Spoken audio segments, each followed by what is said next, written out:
Hey, Adam. Yes. Do you like practicing in all keys? I do. Oh, okay, good. So this should be an easy and fun episode. I've heard that before.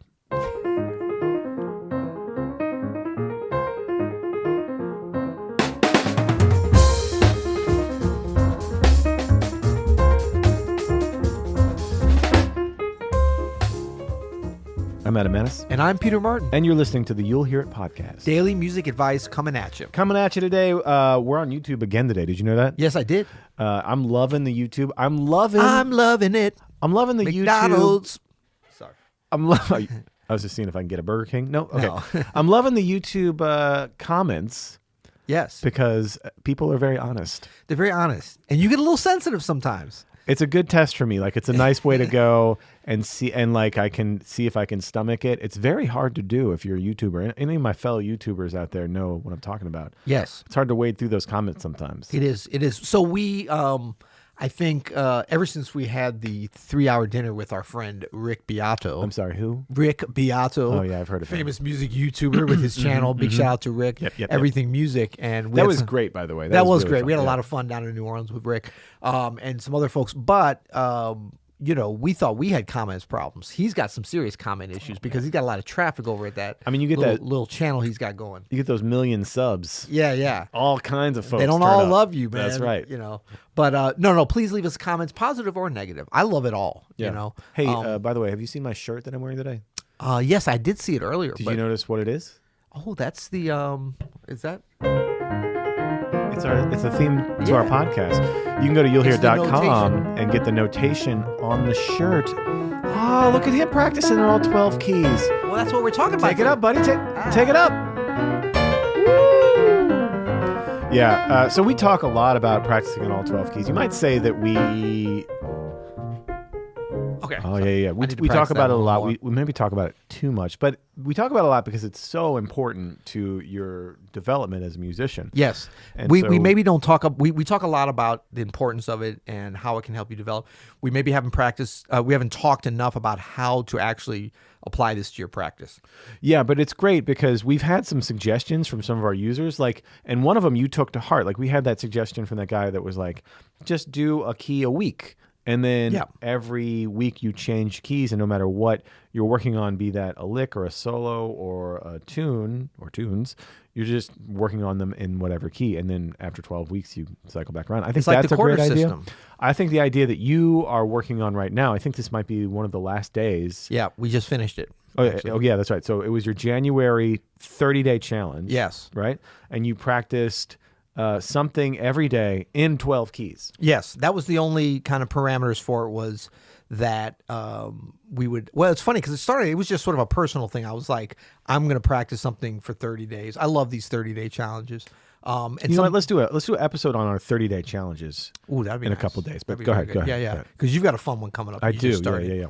But yeah, it's just a matter of doing something that practicing in all 12 keys is something I did, but I've never dedicated an actual part of my practice every day to do it. So if you're going to do that, you can't make it like, okay, I'm going to practice, a 10 chorus transcription every day in all keys. You're not going to have time for that, or it would take over your whole practice. So it has to be the kind of small things. And what I did was, and then I started sharing it, and then I kind of felt responsible because people were like, oh, I'm following you, I want to do the same thing. So I wanted to put stuff out there that was challenging but doable. So some days it got kind of crazy, like we did the first 8 bars of giant steps with the chords and stuff. That was probably one of the harder ones. Yeah. We did the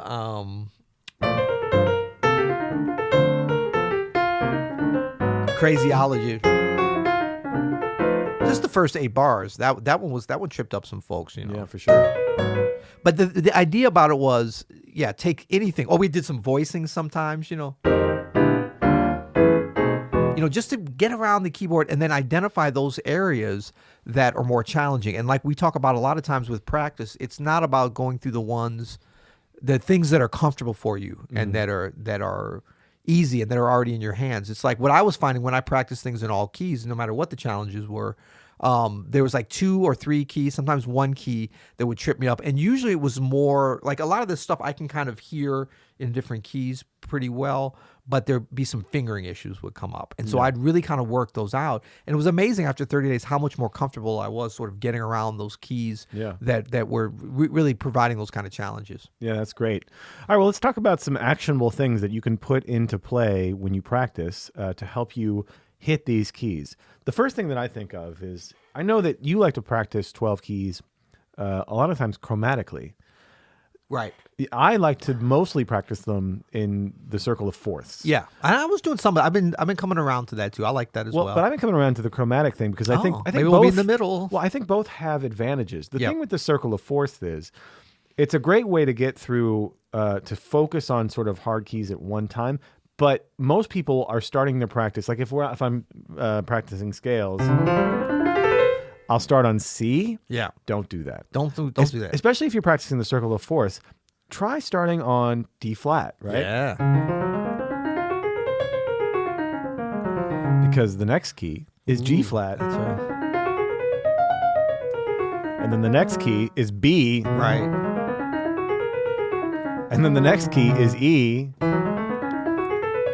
Now, those are 4 of the hardest keys for sure, but even A after that. But that way, you're not front-loading easy keys like C, F, B flat, E flat, A flat, keys that all jazz musicians play in all the time. Yep. Start all your practice sessions, especially technique practice or whatever you are working on that you're going through all 12 keys and you can in one session.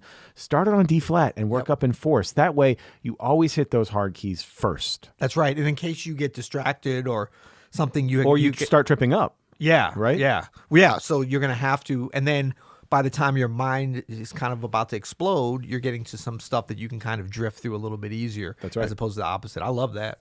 I think it's also good, and part of the reason, even for stuff like this, that it's good to do it in force is the challenges that I was telling you about, that I was talking about with fingerings. Mm-hmm. Like that builds in a better progression of fingering. So if I go...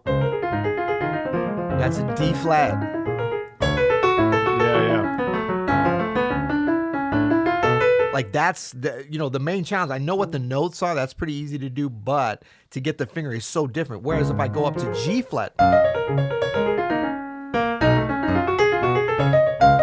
actually that's got its challenges too. But the fingering is closer than moving up chromatically. That's right. And you definitely see that with your scales. You'll see that with anything that's kind of based upon sort of diatonic melodies or moving around the tonic in that kind of way. Right. If you move through the fourths, your fingers will make more sense. Yeah, well, sometimes though, if you choose to move chromatically, you can kind of get this rhythm of easy, hard, easy, hard. You know what I mean? Like you have this more natural flow. I like fourths too for practicing things like voicings. Like if I'm going through a certain tune or something, I like to practice that tune in fourths with the voicings because I'm usually guaranteed to do different inversions that way. Right. And I'm not just moving my voicings up chromatically. Right.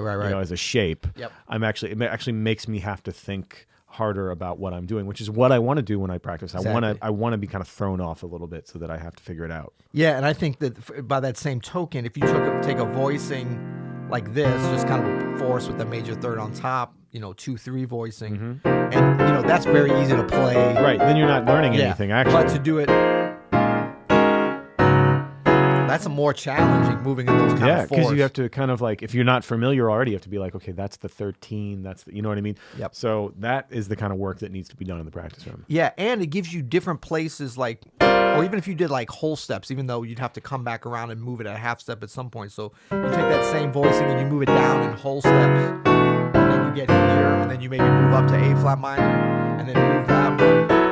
It gives you a different perspective on these beyond just the chromatic. And really, you want to have all those different perspectives because you're going to have chances to use those. And remember, too, especially for voicings like this, two-handed voicings, but almost anything outside of maybe scales, I don't know, that you would practice in 12 keys.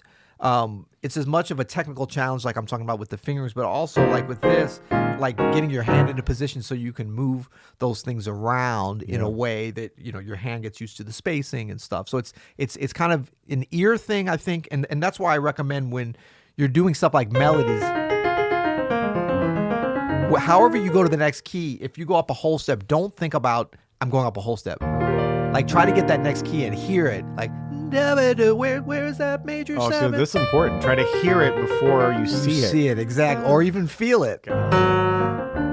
Exactly. And then you have to move through the keys fast enough. And I think we did that on the today's one of the final challenges on the craziology on that melody. What I challenged everyone, I was like, don't think about how it sounds. Don't think about transposing, because you're not gonna have time on a melody like that. So that's B flat. First of all, you hear boom in relation to the tonic. So if you do it in G, and you can pick something that's kind of unrelated.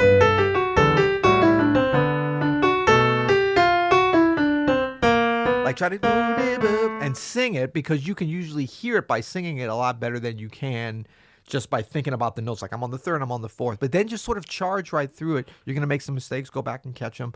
Identify those keys, as we talked about, that are more difficult, and really hone in on those. And it's amazing how this can develop your ears, your technical things, and your ability to play in these other keys. Yeah, this is the fastest way to do that. And, as we're talking about this, I was just thinking of maybe the most important factor for doing this is that really committing to the mindset of doing it. Yeah. So that anytime that you discover something new, whether that's a new lick, that you have the wherewithal to start transposing it as soon as you have it in your fingers, like really or just as soon as you hear someone else play it. Yeah. Yeah. No, but that idea of like, okay, I have this new thing, and before I get all excited and just play it in a B flat blues for 30 minutes. Right. You know what I mean? Which is fun. Let me take this through all 12 keys, because you're really going to learn more that way, and you're really going to lock that lick in more that way. And then, some of the most challenging things with this, you can overlook. But if you think about, like, from our episode the other day about the bluesy double stops, if you think about, that was one of our best. Once we got to take 29, it was. No, but like things that are very comfortable and feel good in certain keys, like, you got to really force yourself. So if you talk about, so that's F, Yeah, but can you? There you go. Yeah. I mean, that's hard. That's a little easier. But I like your idea of starting on D flat and going. Let's start with the hard ones. Like, no, those probably sound good, but I can tell you the way they don't feel comfortable to me. So that means I know that I just need to go through that, so true. Repeat them, because then I have a chance when I'm playing, or even over F blues. To kind of spice it up with a little bit of chromatic. Why should that? Yeah, why should I not be able to do that just because it doesn't feel comfortable in my hands? Well, because normally it's like we'd go to.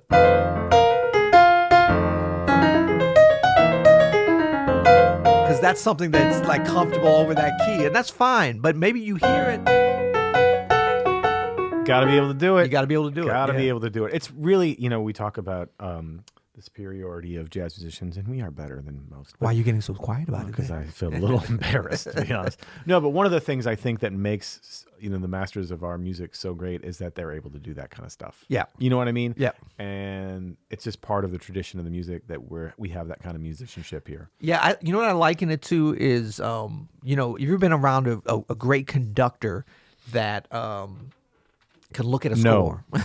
Whoa. I'm kidding. Uh-oh. Totally. We're going to have to do a 7 best conductors now. That's brilliant conductors. Brilliant. No, they can look at a score, a full score, full orchestral score, and just sit down and reduce it and play it in real time. Yeah. All those transpose. I mean, it's an amazing thing. Transposing the horns and all that stuff. But that's part of the gig. And so, like, this is really part of the gig, especially as pianists. Yep. Yeah. Cool, man. Well, this was really fun. And hey, if you want to see Peter's 30-day challenge where he was doing all of this practice in all 12 keys, go to the Hey Open Studio Instagram account. Find us on Instagram. Hey Open Studio is our handle. And actually, by the time this is on, I think we're going to have it on YouTube. We're going to put them all together as one. Are we really? On the Open Studio YouTube page. That's exciting. Yeah, it's, each day. I mean, they're super informal. I was like in the lobby when we were in New Orleans doing them, kicking the little kids off the piano. We had a lot of fun. Well, if we have that ready, Alex, put a note to link to that YouTube video here in the description. Right. Yep. And if it's not up by today, it'll be within the next couple of days for sure. But also, another good reason to go to our Hey Open Studio account is that I'm starting a 30-day challenge. We'll talk about that more a little February bit. 1st, right? February 1st. So that's already going on. Drop to 30 days. Drop and give me 2. Give me 2. That's so much easier than the boot camp. Anybody can do that, I feel like. Right. All right. Hey, Cool. man, we're feeling it, big guy. And we're back on track. We're back on track. I think this chocolate. Where did you get this chocolate that from? was good. That's going to be another, hopefully, a sponsor. Who is it? I don't know. I purchased it at a small boutique I have a relationship with called Whole Foods Market. Oh, Yeah, it's very good. It's pure. wow. And until tomorrow. You'll hear it.